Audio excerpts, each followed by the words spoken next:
The opinions and statements expressed in the following program do not necessarily reflect those of WWDB, its staff, or management.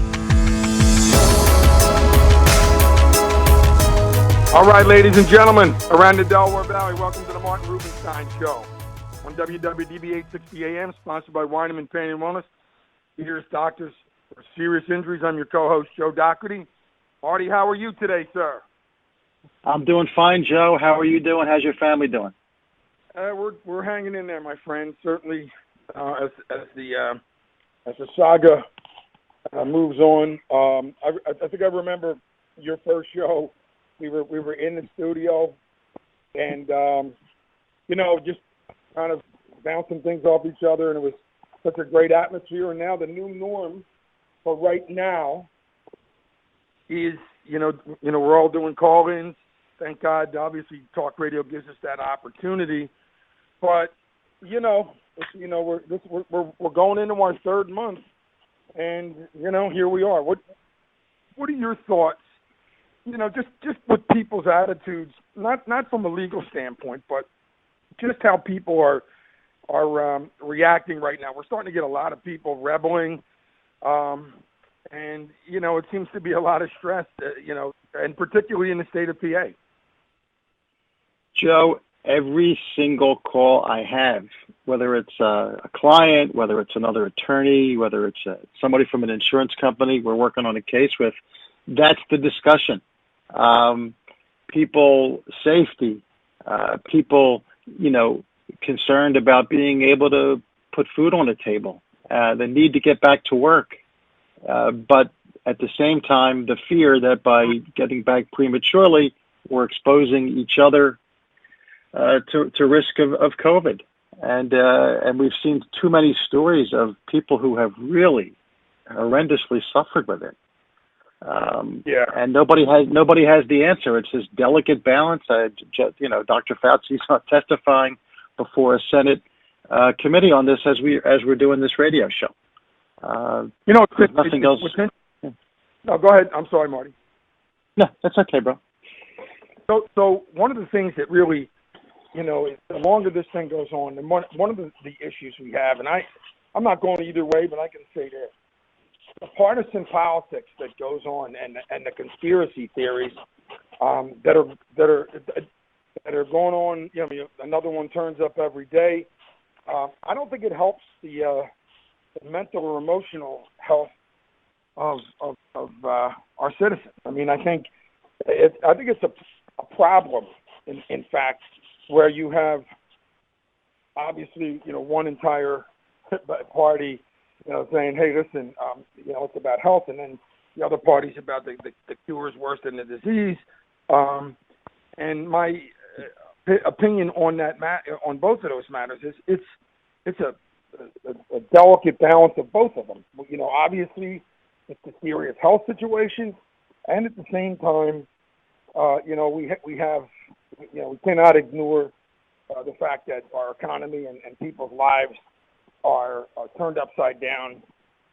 So my point is, okay, we have a financial situation, an economical situation, and we have a serious health issue. How do we accommodate both of them? Well, obviously, you strategically go back to work, you create and maintain new standards, so that we don't totally crush our. In other words, it's a balance of both. That's my thoughts, and I think politically, and I don't know how you feel, it's paralyzing when in Washington when it's such a partisan situation and there's so much of a blame game going on. What are your thoughts? I very much agree with everything that you've just said. Our country, for a century more, obviously, has always had a two-party system, and over our long history, we've had friction. I'm 63 years old, and I will tell you, in my adult lifetime, I have never felt unfortunately, the polarization that I felt over the past couple of years. And, you can disagree with maybe if you're a Democrat and you're unhappy that a Republican was a president, or you're a Republican and you're unhappy that there was a Democrat. There's always been a respect. Our country, when Gore, lost to Bush and the vote came down to checking paper, tabs in Florida, in a state where the governor was the brother of the presidential candidate. Yeah. What I admired about our country was that we survived that. There was not rioting in the streets. The case was, litigated and with great advocacy in front of the United States Supreme Court. And I've always looked at that as what separates our country. And that's totally, unfortunately, a contrast to the more recent 4 years. It's just, there's a partisanship. I think 70 to 80% of our country are purple, shades of blue or red. But absolutely. There's some extremes that have made it very difficult on both ends. So, and no doubt about it. And you being a lawyer, people are now starting to talk about the rights. And I know we're going to get into our conversation, and you have a great guest. It's going to, we got lots to talk about. But before we do, we have people who are now concerned about their rights, and obviously common sense needs to prevail. But being allowed and not allowed to do, and take advantage of the freedoms they have had for so long, those are normal Americans. That now, especially in PA, man, and since the governor has pushed it off to June 4th, have you ever heard so many people actually concerned about their personal rights and, being violated? And, of course, they may or may not know that, the governor's, what the governor's power is, or even, the president's power or Congress's power, because they never had to think about it before. But have you ever seen so many people question that in your entire life? No, never. And the scope of issues that we're all watching. Easy example, one you're just talking about. A group of owners, restaurant owners, had filed a lawsuit and asked for what's called the King's Bench application, which means you file a lawsuit and you basically ask the Pennsylvania Supreme Court to hear your petition. Now, that's only saved for the most extraordinary situations. Rarely does it happen, but these, retailers, and by the way, very understandably why they did it, filed a lawsuit to say that Governor Wolf had exceeded his powers in entering the executive order that prevented what were termed non-essential businesses from operating. And the Supreme Court in that case ruled a couple weeks ago that this is exactly within his power as the executive officer of our state. This is a natural disaster, and the governor has the obligation and the right to enact laws to protect all of the citizens, even though in this particular situation it is financially harming many citizens.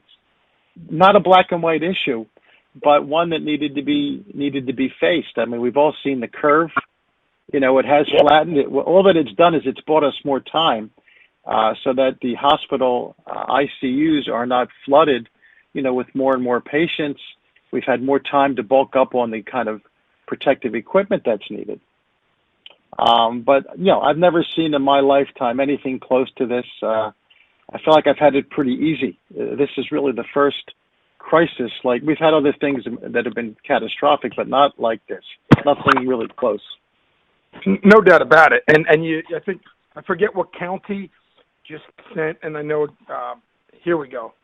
So I'm on Philly.com right now, which is the luxury we get now that we're broadcasting from our homes. But, the governor to withhold recovery money from counties that defy shutdown orders. So you have a recent, one of the counties in PA telling them directly, warning, listen, we're gonna go back to work. You do what you got to do. And now, of course, the government. By the way, I was waiting for this. I knew this was coming. Obviously, I think it was one of the counties made it clear that try to stop us if you can, and within 24 hours you get this. So it's a very, very it's like being underwater, and everybody's saying, "Look, we'll get you the oxygen, and if you come up, we're not going to fund you." Well, these individuals, these counties, and these areas are saying we're going to be drowned by the time you get it to us. So we're going to. So, it's pitting, areas in our state against our governor, against their political leaders. I've never seen anything like it. And so, and as an attorney, and you handle a lot of different, your firm handles a lot of different areas of law, but I'm sure you're getting regular people coming up, because you're an attorney, just talking about their right and just asking you, by the way, what is this about? And there's no question. It's absolutely, God bless everybody, and obviously you cannot forget about the fact that people are dying. And so I'm right in that ballpark of that high-risk area. So as much as I, want to see everybody get back to work, and my heart bleeds for everybody, and, members of my own family and friends and just everybody across Philly, PA, and the United States, you don't want anybody dying because this is obviously, a very, very serious situation health-wise. So as we move forward, if you will, Martin, if you could, I know we got a fantastic attorney who you're, you well know. If you would introduce our guest for today. My pleasure and my privilege. Thanks, Joe. So I have the pleasure today to introduce to your audience, listeners, Kyle Keller, who is a partner with my law firm. Kyle is a Jersey boy who was educated in Jersey at Monmouth, and then he got his law degree from Rutgers, had a great clerkship with Judge Lee Laskin, and then Judge Joseph Kane. Kyle initially worked on the defense side, opposite of people like people like me, and defending the parties who were sued, through the insurance companies who would retain them. He learned a lot about how litigation proceeds and learned I don't want to say the tricks of the trade, but certainly, and he can explain it to you better than I would, but the bottom line was we needed, a number of years ago, a young, aggressive, and compassionate lawyer. And when we interviewed Kyle, it was the easiest decision my partners and I made.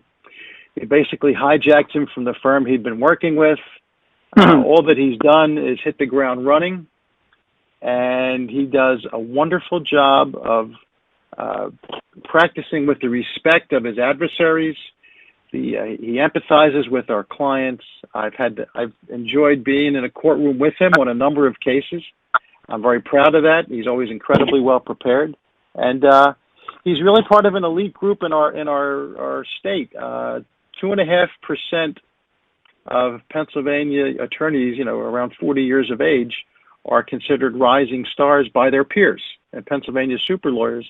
And Kyle has been in that category for the last several years, which means it's not just my firm, it's also the attorneys he works with or against. So I'm very proud to introduce him and have him joining us on the show. How's that sound, Joe? Kyle, welcome to the broadcast, my friend. Hi, Joe Doc. How are you? Good afternoon, gentlemen. Thanks so much for having me, especially to your listeners for letting me on the station here today. I appreciate that. Well, it's great. It's great to have you, obviously. First of all, before we get into it, what part of Jersey are you from initially? I live in Camden County, but originally I'm from Atlantic County. So I grew up down by the shore there, right outside of Ocean City, a town by the name of Egg Harbor Township. Oh, Egg Harbor, of course, Egg Harbor Township. So, are you a sports fan at all? Big sports fan. Okay, so I'm just checking here. Who are your pro teams? I'm a South Jersey / Philly guy through and through, so I follow all the big Philadelphia sports teams. Awesome. I currently have 3 children under the age of 8. If they came home and told me they were a fan of another team, I would be very upset, to be quite honest with you. So, Marty, I was just checking to see if he was from North Jersey, because I know. No. And he's a great lawyer and all those things. But if he was the Giants fan, that would have made the decision a lot harder. Am I right? Major problem. I mean, we work with lawyers from New York and North Jersey all the time. We're proud to do that, but at the same time, we draw the line inside the house. That's absolutely correct. Anyway, Kyle, it's great to have you on the broadcast. Marty mentioned that obviously, and we have the opportunity. A lot of the top attorneys have the opportunity to work on the defense side and do a great job for their employers, but then they also get the opportunity to utilize that education, knowledge, and experience to share it now with their clients. How important is that? How important is that for you? Joe, I think it is vital to the practice of law. I mean, I was lucky enough and fortunate enough to have the opportunity to work with some of the greatest defense attorneys in my mind in Philadelphia. I was lucky enough to work for billion-dollar insurance companies. I would defend them day in and day out. You learn how these companies operate. You learn how these claims adjusters think. You learn how they value injuries, and you learn how they value their cases. So I think it's critical for anybody who practices personal injury law to then be able to bring that to their personal injury clients, because you're not only providing them the knowledge you have with regards to filing a claim for a motor vehicle accident, a slip and trip and fall type accident, but you're also providing them your knowledge of what the insurance company is going to think of this claim and how they're going to attack it. Because I can tell you one thing, Joe, they do not become billion-dollar insurance companies by paying everybody who's involved in an accident or a slip and trip and fall type incident. Sure, no question about it. And I'm assuming that when your client is, obviously you're confiding in your client, it's a difficult time for them. It's a David versus Goliath situation. Now, as a plaintiff attorney, you guys are advocates for those who were injured at the fault of the negligence of another party, and that other party is often represented by an insurance company who is often Goliath. So it can be a very nerve-wracking and very difficult time for somebody. And I assume that throughout the process of any case, the defense, the insurance company, will make moves. In some cases, will scare the heck out of an injured individual who's going through everything. And that personal connection and that ability to be able to, say, listen, by the way, let me just explain what's really going on here. And this thing is, this is what it is. That has to be a great comfort to the actual injured individual who, clearly is new at something like this. How much does that mean to them? Oh, it means the world to them. I mean, if you picture this, you have an individual, maybe it's a parent, maybe it's just somebody sitting at a red light, and they're struck in the rear by another vehicle. They did nothing wrong. They're sitting there waiting for the light to turn green. And now, all of a sudden, they have an injury they're trying to take care of. They're trying to get their vehicle repaired. They're trying to juggle the struggles of everyday life with working and life balance with their families and things and so forth with their medical providers and going to treatments. And now all of a sudden you have this company who is sending private investigators out to follow them, is questioning them as to their injuries, is questioning them as to whether or not they really need this treatment. It is one of the most stressful times in anybody's life, especially one who is at no fault of their own. Yeah, absolutely. And that's a scary, obviously, has to be brutally devastating to somebody who's, for the first day, they're injured, and now all of a sudden they're being questioned and interrogated in many cases. And obviously, in their case, correct. And it's just the stigma. It's a stigma that they now have on them as if they did something wrong, when in fact they did nothing wrong at all. Absolutely. Marty, talk about some of the, and there's some impressive, cases and highlights, that Kyle, in cases that he's been a part of, if you would, because there's some pretty interesting stuff. Well, Kyle has worked on many of our very serious bus accident cases, Amtrak train cases.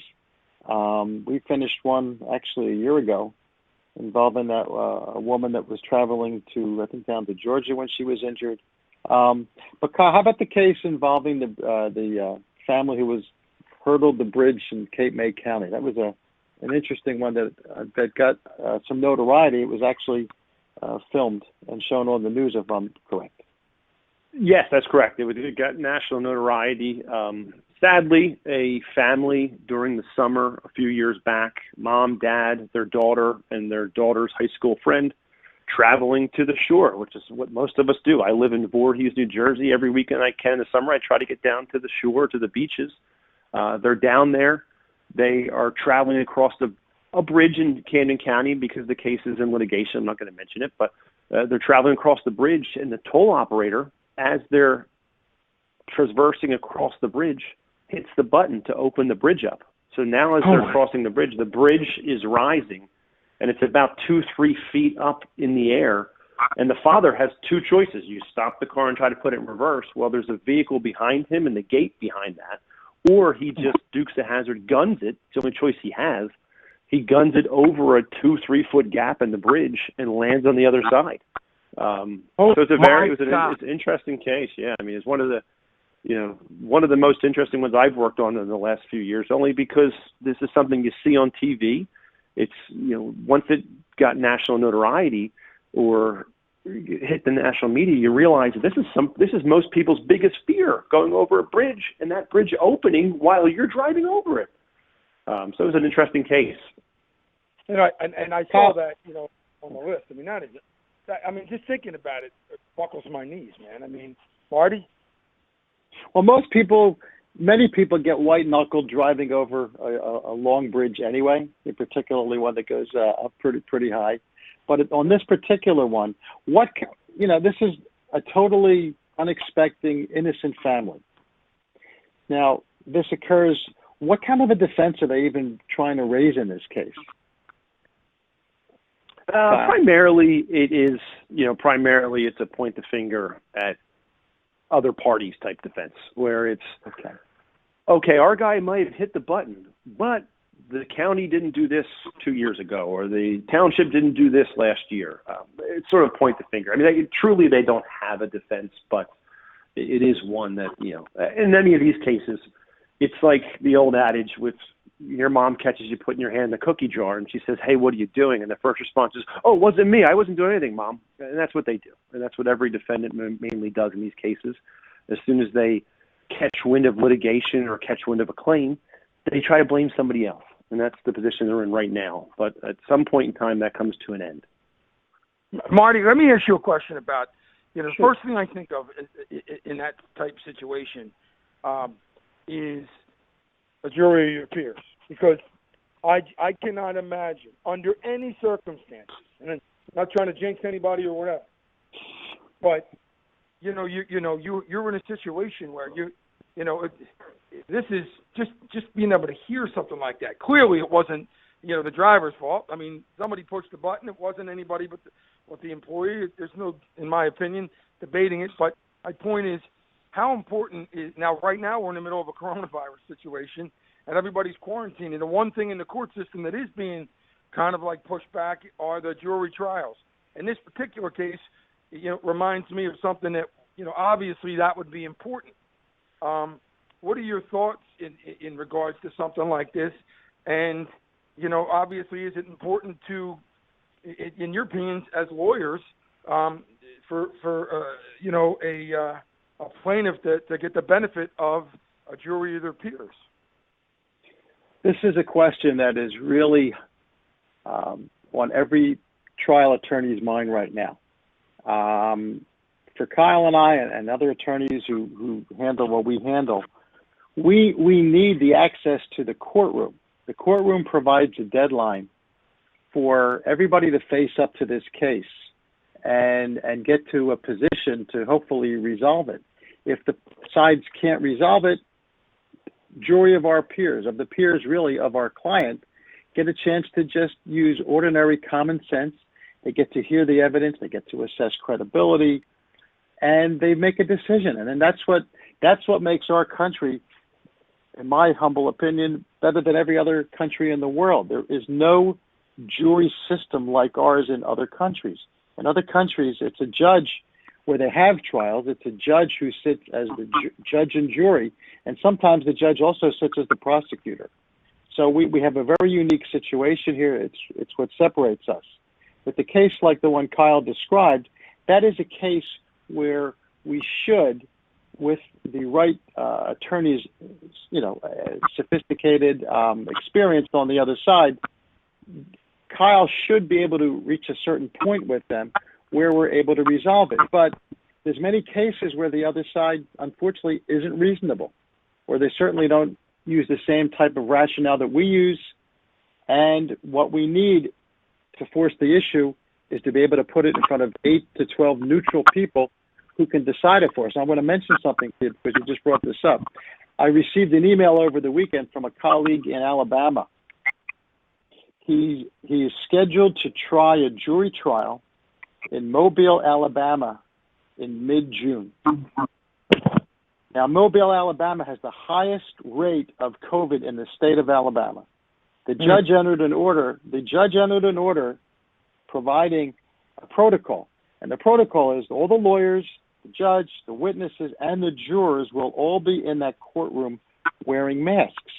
Now, this isn't a comment about whether people should wear masks. Obviously, they need to wear masks. That's not even an issue. But the idea of trying a case in a courtroom where everybody, all you can see are people's eyes.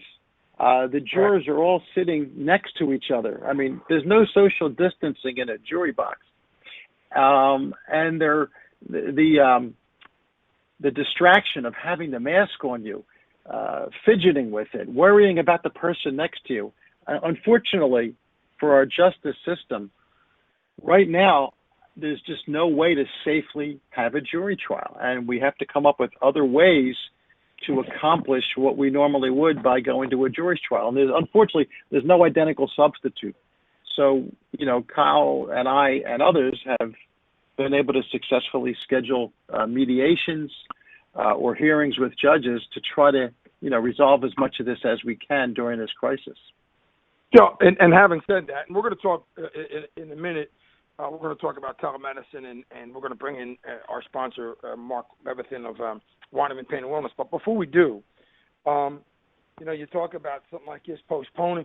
I mean, is postponing an option? I mean, in other words, pushing this off until things get back to normal, or are you, and at the same time, and I don't say this on any particular case, are you getting settlement offers on cases you might not normally get them this early because obviously people, insurance companies want to avoid people going to court, in front of a jury of their peers, and at the same time they may realize that individuals are stressed. Maybe they're maybe their partners who are typically the able to hold the fort up while the individual is injured are no longer working. Are you guys getting those type of situations? Kyle, why don't you answer that one? Sure, of course. You know what, Joe? I've seen it. I've seen two schools of thought. I have, once this all hit about 8-9 weeks ago, I was getting calls from insurance carriers saying, hey, listen, Kyle, I know we have X, Y, and Z case. I know those cases were close to getting settled. Do you think we can still get them done? And those cases have been resolved. I've also received calls from the other school of thought where an insurance carrier will call me and say, hey, Kyle, COVID-19 has hit. You're not going to be able to try this case until 2020. We're not touching it until 2020. And they've taken this delay approach where they say, you know what? I have nobody forcing me to settle this case, and we're not going to settle the case. So it's really a split down the middle as to how the insurance carriers are handling it. And from our point of view, that's fine, because there are some cases, Joe, where the plaintiffs for us are the perfect clients. They have very strong cases that we believe in. At Levy Baldante Finney Rubenstein, we prepare every case as if it were going to trial, and we're ready to go. So for us, there are some cases, like the case I just spoke about, where a jury is beneficial, not only us, but our clients, because if a jury heard those same set of facts, the numbers could change somebody's life, where the insurance carrier may not look at it like that. They might just look at the injuries or the facts and go, oh, I don't think it's that big of a case. So there are some cases that we ourselves are waiting for a jury because it's beneficial to our clients. But who knows when that may happen? That's the problem. Yeah, and I know you're dealing with stress. It's important before we transition. And one of the things before the end of the show, you know we have you highlighted a couple cases. You guys, a handful of cases that are incredibly, not only impressive, but I mean something that we want to talk about. But before the end of the show, I'd like to get into the Amtrak train crash because that was a heavy news story in the city of Philadelphia. Everybody knows about that.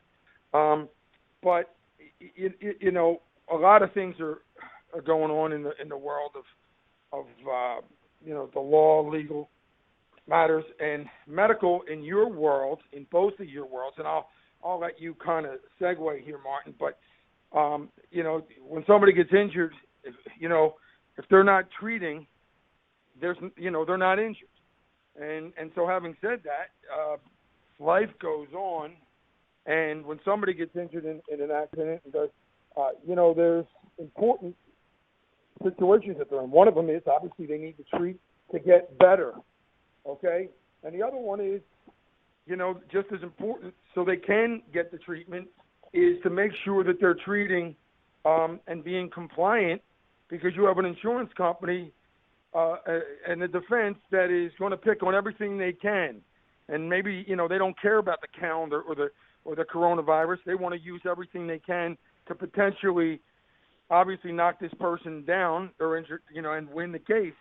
So if they're not treating, that could be used against them. So, Marty, if you will, and telemedicine is one of those areas, if you would segue here and talk about that for a minute. Okay. So, obviously, for the last 2.5 months, patients have had limited access to face-to-face medical care. Hospitals, because of COVID, have really been discouraging potential patients from coming, except for only those who absolutely need to be there because of the risk of developing, the contagion while you're there. So people who've been injured in whether it's a car accident or a fall down or some other traumatic injury, they need care. Those people aren't getting better independently. So medical practice like Weinerman Wellness can accommodate patients who've been injured in these type of accidents, and they're cutting edge. Look, many patients who've been in accidents run into hurdles getting medical care anyway. There are many medical providers who stigmatize those patients. They don't want to be involved in litigation. They don't really want to cooperate with their patients. So here, you've been injured. It's not necessarily any fault of your own, and now you can't even get medical care. Weinerman has been excellent with that historically and continues to be there. And then in the recent times with COVID, and Mark can explain this even better, but they've been equipped to attend to patients through telemedicine. And I'm sure they're segueing now or transitioning into some limited patient care for cases where the patients know they can come in there with the comfort of an office where there is space. They're going way beyond the limits as to what kind of distancing is needed. And they're a medical practice that's respected by the other side. They know that it's quality care. And that's really somebody that we're very happy, and privileged that our clients get to be treated by them. And Mark can give us the update. Yeah, Mark, I want to bring Mark Levitt officially into the broadcast, our sponsor, practice manager at Weinerman Pain and Wellness. To our listeners, just so they understand, you're listening to the Martin Rubenstein Show. Martin is the managing partner at Levy Baldante Finney and Rubenstein, and our guest for the broadcast is Kyle Keller of Levy Baldante Finney and Rubenstein, who's a partner there. And with that, I want to bring in Mark Levitt. And Mark, if you would kind of react to what Marty just said. Sure. First of all, hello, Joe. Hello, Marty.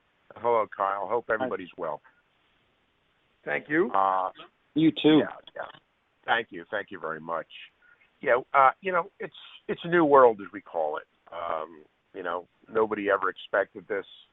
It was just landed on our lap one day, and everybody said, "Okay, what do you do?" There was a book. There wasn't a book written of how to deal with this. And we do deal with work injuries. We are specialists at that. Okay, well, we're constantly dealing with that and dealing with personal injury type of cases. So that's really kind of what we do. That's our specialty. And then we said, okay, so now how can we deal with this and what can we do?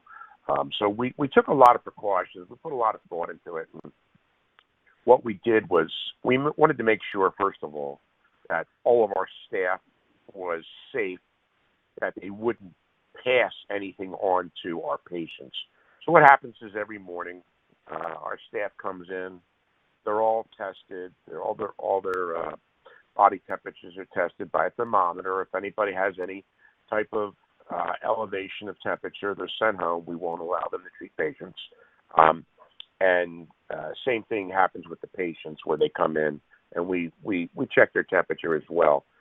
We also question the patients if they've been around, involved, anybody that had any symptoms or was COVID-19 positive.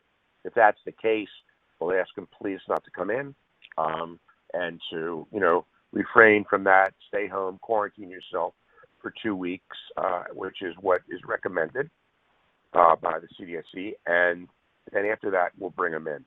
Our waiting room, which normally seats 24, now seats 5. So we've taken all the seats out of the waiting room, only have 5 seats there. And the reason for that is we want to keep everybody really apart if they happen to be sitting in a waiting room, waiting for their time to come in.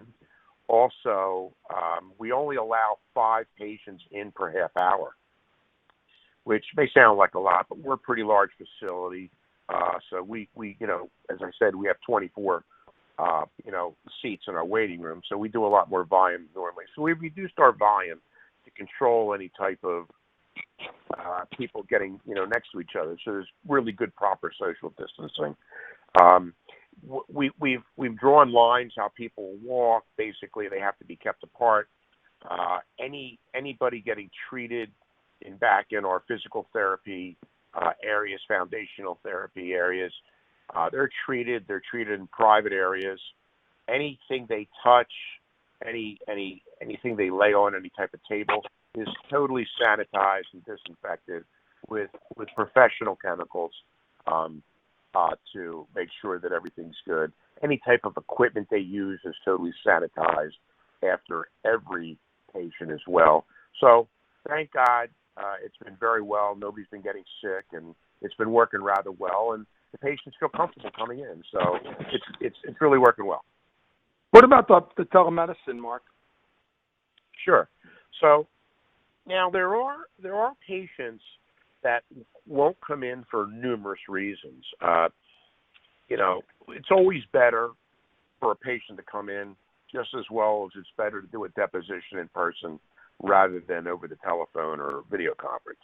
They work, telemedicine works, but when we can't bring them in, either they're just afraid to come in or they're compromised due to an immune system or due to things they have, high blood pressure, diabetes, obesity, whatever the case may be, where they have a higher risk of if they do get infected, of it being more serious. Then we do things, telemedicine or by telephone, where we're actually giving them a doctor's visits right over the telephone, and doctor spends a lot of time with them. They can see the doctor can see them, and we do a full, complete examination without touching them. We also are doing physical therapy, exercises, patient education over the telephone as well, so that treatments are still being done correctly and on a timely fashion, so that they don't regress in treatment and there's no gaps in treatment from the legal side, from I guess Marty and Kyle's side, when it comes to a case. And that's and Marty, why don't you talk about from your side? Talk about the medical from your side. Well, you stated it earlier. I mean, I'm going to repeat it to a certain extent. One, patients, if they don't get treatment, they don't get better. In fact, delay in treatment often leads to other problems as a result of the initial problem. So that's the first thing and the most important. Secondarily, when we represent them and we're trying to advocate to an insurance company or a non-insured defendant the significance of the injuries, we need to be able to document it with findings that are made when a physician gets an opportunity to examine a patient, and also from test findings. And then we need the professional medical opinions of physicians like Dr. Weinerman or others who can explain what happened to the patient, the mechanics of medically exactly how it happened, how it relates to the accident, the causation, and then the future, the prognosis. What is it that this patient should expect in the future? What is this patient at an increased risk for? That's what enables Kyle and I and other lawyers like us to be able to maximize and get the most compensation for our injured clients. It's necessary. So we can't argue it without it. And having said that, Kyle, do you now, in light of the complications, obviously, that are out there with the coronavirus, as Mark said, there are some people that are high risk individuals. Like, I mean, it's such an unfair situation where, somebody may have diabetes, may have other issues, age issues, and maybe over, at near 60 or whatever. But my point is, they're actually making a choice in regards to whether it's their life is on the line, their injury and getting better, and like Marty just said, some injuries, they're just not going to get better without the, you're going to lose major, health for whatever your injuries if you don't treat, and then you have your case. It's a horrible situation. But I asked Kyle, do you see any leniency in regards to judges and or defense? Defense. Look at the map. Look at the calendar. In other words, this individual was choosing between their life, their injury, and their case, and they were unable to communicate. Do you see not juries, but insurance providers and or judges being lenient in those areas and giving the benefit of the doubt to the individual more so than they would obviously if they weren't going for treatment during another time? I do, Joe. There's no question in my mind. I mean, this goes back to normally when somebody's involved in any type of injury that results in litigation, the first argument that the defense attorney makes or an insurance company makes is, oh, they didn't treat right away. So you know what that means? That means they weren't really or truly hurt. This is a different situation, and I'm very pleased with the response that the citizens of Pennsylvania, New Jersey, even America have done in response to something that Mark said earlier. Nobody anticipated this, and everybody has improvised, adapted, and overcame. And telemedicine is huge nowadays, and I tell my clients when they call me, they say, hey, Kyle, I was involved in a car accident, but I don't want to go to the doctor's office. I don't want to go to the hospital. I don't want to go to urgent care. I'm too nervous about catching COVID. And I tell them, I say, well, listen, nowadays you can call, and maybe at the very least you can undergo a telemedicine appointment with a medical professional. And what that'll do is twofold. One, it will help you in diagnosing and treating your injuries. And two, it'll at least document that the accident took place, that you were in pain, and that you did complain to a medical professional about it, just to avoid that question later on. But to get back to your initial question, I find it hard to believe that a judge, a jury, or anybody will hold a plaintiff liable in the future for not getting to a doctor during the current state of affairs that we're involved in today. It doesn't, and I almost welcome that argument by an insurance company or by a defense attorney, because it shows that they don't have any sympathy for the plaintiff whatsoever if they expected them to put their life and their family in danger by getting to a doctor within 3 or 4 days after an accident. And it's interesting. I'm going to jump in here. I want you to remember this, and I'm being sarcastic. If this, because you just brought up something, so I'm going to pretend to be a lawyer. If that's what they're going to decide, if that's what they're going to press on, they mustn't have a good case otherwise.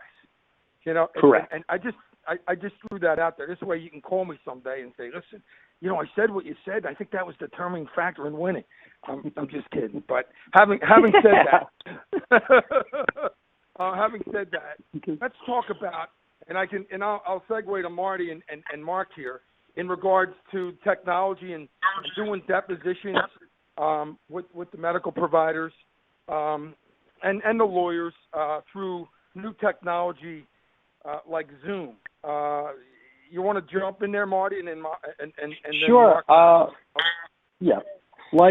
Listen, Zoom and other video technology for conferencing has become the norm. I think I told you before, and I know Kyle's had these as well. My firm has been in depositions of our clients or of other witnesses through the use of Zoom without any issues whatsoever. We've had hearings where the judge has been in his home, his law clerk has been on, we've been on, defense counsel has been on, so everybody's been all over the place. And, they've been proceeded. Some of those court hearings have gone on for an hour. And then more recently, we're scheduled, this is in the NFL concussion litigation. There are 71 cases involving players who died before January 1st, 2006, where under the terms of the settlement, there are statute of limitations issues that need to be overcome in order for us to successfully resolve those claims of the players, and it's been a dispute in the settlement. So the Judge Brody, ordered that those cases all go to mediation. There are probably at least a dozen lawyers involved in that grouping, including me on my firm's behalf, and we're going to have 3 days of Zoom mediations with a mediator in Philadelphia, lawyers from all over the country, and it's all going to be on Zoom. And that is absolutely incredible. I mean, the technology has made it possible, obviously, for the legal profession to keep the ball rolling. Mark Levison, talking about Zoom and the different technologies in regards to depositions. I know you guys and Dr. Weineman is still able to testify and do depositions through similar types of technology. Yeah, absolutely. Just as Marty mentioned, you have drop-dead dates. You have, things that are going to expire due to statute of limitations and dates that they have to adhere to. So we have depositions scheduled out, literally months in advance, because Dr. Weineman does do a lot of depositions. He's a very good expert witness, and they've been working rather well.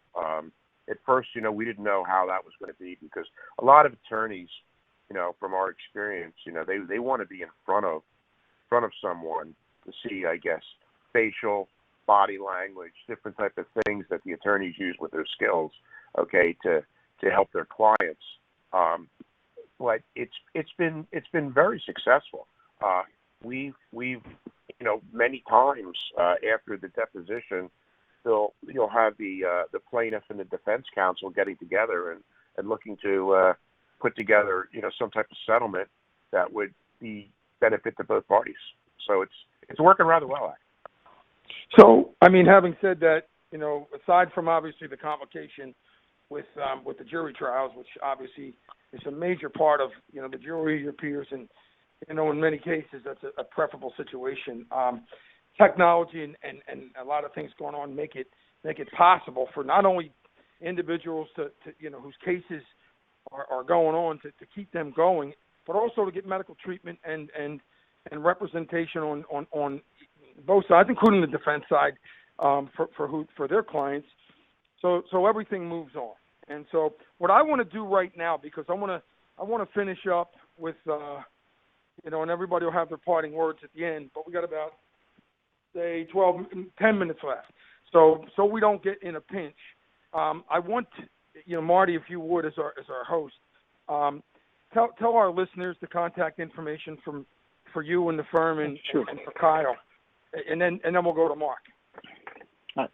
So Kyle and I are both partners at the law firm of Levy Baldante Finney Rubenstein. We are reachable at 1-800-601-1616. Our website has much information to contact us and about the type of cases that we're handling and other advice, and that is www.levybaldante.com. and it's spelled Levybaldante. And we have total 24/7 contact by telephone as well as electronically through email. It's a pleasure Mark, to hear from you. And Mark, if you would give your contact information to everybody. Sure. My name's Mark Letterson, and the name of our practice is Weinerman Pain and Wellness. We're located at 1617 JFK Boulevard, Suite 1100.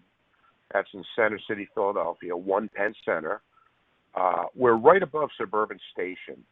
And if you'd like, or you ever need our help, we'd be more than happy to help anyone. You can reach us at 215-988-9503. Awesome. So, Joe, I forgot to give our addresses, and it's probably because we've been all working remotely. But we're located in Rittenhouse Square in Philadelphia, 1845 Walnut Street, the 13th floor, and we're also located in Haddonfield at 89 North Haddon Road in Haddonfield. So the offices are open, although we're mostly primarily working remotely in light of what's happening right now. And both of these are taking, both the medical practice and the law practice, are taking on new clients and handling, as well as handling existing, obviously existing clients, correct? Absolutely. And I think because of the nature of what we get. Yeah. Mark? Yeah, I mean, look, we have new cases daily. We have attorneys that are, calling us to help their clients on a daily basis, people that are injured. And now, of course, there's less injuries now. A lot of people aren't working as much, and people, of course, aren't driving as much. So the numbers are down from that, but it'll all change. It'll all be good. And people just need to remember to just try to stay safe and try to psychologically not make yourself crazy over this. This too shall pass. It's funny you mentioned that, Marcus, because Marty and I were talking at the beginning of the show, and that part about staying sane is not just a cliche anymore. Not Marty, we were, you and I were talking about at the beginning of the show, this situation. People are now, regular Americans who are not conspiracy theorists are now, talking about their rights, being able to leave their houses, go into businesses, which is a essential business, which is not. Now more than ever, those words are important. Before we go, we got a couple minutes. I want to talk about some of the cases that that the firm handles, Marty. Just so, I'm looking at some of the things you guys handle the NFL cases, you handle the abuse cases, but you have some cases here of some notoriety. Now we got about 5 minutes, but I just want to let the listeners know, some of the notoriety-based cases that you guys handle.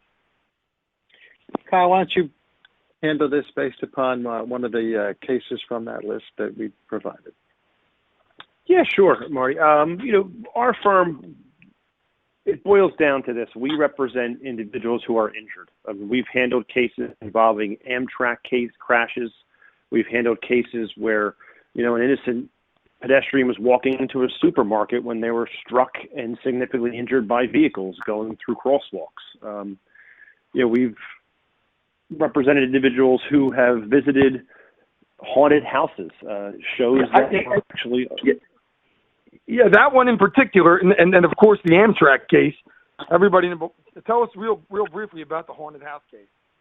Yeah, we actually represent an individual who was at a haunted house in the South Jersey area. Not a haunted house. This is actually a house that was featured on a television show.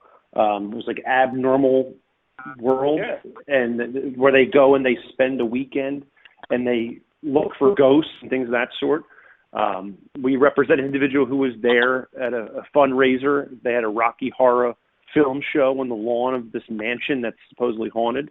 And while walking through the mansion, she tripped and she fell, and she fractured her jaw and had it wired shut for months at a time, and so on and so forth. So we represent all different types and varieties of clients. You name it, we've probably handled the case. And that's the one thing about our firm that is paramount, is that we've, over 50 years of being in practice, we've seen it all and we've done it all. And that is, a big part of why the firm's so successful. And having said that, the Amtrak case, if you would touch on that for a minute, Marty, because that's a high-profile case. I don't think anybody doesn't remember where they were watching TV with that absolutely insane situation. Tell us a little bit about it, and if it's still going on. Well, Joe, the Amtrak case you're referring to, which was the horrendous tragedy from several years ago, was not a case that we actually were involved in. We have been involved in several other Amtrak cases, including one more recent that fortunately was not as catastrophic, but was nonetheless very serious, that Kyle is literally involved in right now. And that's the one that he was alluding to. Kyle, why don't you tell him about that case? Yeah, sure. That's a case, I can't go into too much detail, but it's a case where we represented a number of passengers on an Amtrak train heading down to Florida. And in route to Florida, there was a mix-up in the tracks where one of the train technicians failed to switch the tracks and notify any of the oncoming trains, and the train just went off the tracks, sadly. And I hate to use the pun, but the train went off the tracks, and we represented a number of injured parties. And the thing is, with train crashes, routinely the injuries are always significant because of the magnitude of the accident, if not catastrophic, if not deadly. Yeah, I mean, there's no exact. I was thinking that as well, and just goes to the magnitude of the case you just handled. I know Marty talked about the NFL concussion cases that you guys are handling, and that's big time stuff. That gives people an idea of the quality of the firm. And Mark Levinson, you guys obviously you guys treat people with the practice from with all kinds of work injuries and similar injuries from people getting injured in those situations. Correct? Sure. We have everybody that comes in from a sprained ankle to amputations, major surgery, shoulders, knee surgery, concussion patients. So yeah, we basically have a total broad spectrum of different type of patients that we can treat. Mm-hmm. So having said that, I want to, we're coming to the. This was Marty. This was a fast show. No breaks, and we had a great conversation. Lots going on. I want to thank Martin Rubenstein, our host, for another fantastic show, and I want to thank our guest, Kyle. And so, Kyle, tell us, real quick before you go. You are a partner. Kyle Keller's a partner at Levy Baldante Finney and Rubenstein. That is correct, Joe. All right, and the youngest partner they ever had. And the best. And the best. Let's not forget about that. I want to thank you for being our guest. I want to thank Mark Levinson of our sponsor, Washington Training Wellness, Serious Doctors, Serious Injuries. To our listeners, thanks so much for enjoying the Martin Rubenstein Show on WWDB. Talk to you next time.